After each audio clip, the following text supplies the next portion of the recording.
The hearing into Manchester City's 115 charges for alleged breaches of financial fair play rules is underway. Yes.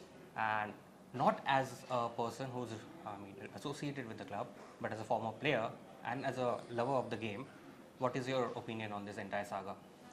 I think firstly, it's taken too long to get to this point. I think it would have been much better if they would have got this out of the way a lot sooner. Obviously, we don't know the ins and outs of all the charges, so it's very difficult to actually have an opinion on what the punishment should be, or if there should be any punishment at all. So we have to wait and see what the judgment is, what all the crimes were, and whether they were guilty of them or not. And once that's been done and the punishment's been meted out, then I think it's much easier to kind of make a judgment as to whether or not that's been fairly treated. Before getting injured, Rodri had said that players are really close to calling a strike because of the number of games that they are playing. Since then, Alisson Becker and Son Heung-min both have raised the same concerns. Do you think, what is the solution to this? And do you really think that players could actually go on a strike?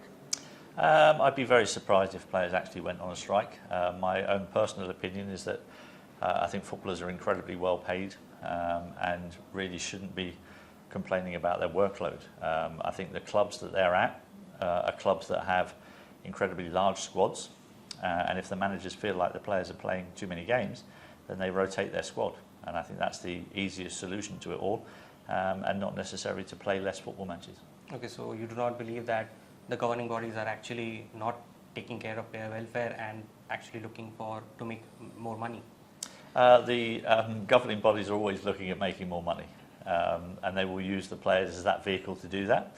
But at the same time, the reason that they do that is, the governing bodies make all the money, that money drips down and the players end up having extra wages because of it. So if the players want to play less football matches, then they've also got to be prepared to be paid less. Okay, coming back to the game, Alan Shearer was the first person to score 100 goals, and it took him around 124 games. Now certain Erling Haaland has already got 73 goals in 72 matches. Do you think Shearer's record is going to stay? And what other records could Haaland break? Yeah, I think Erling Haaland will break that record fairly comfortably, if I'm honest.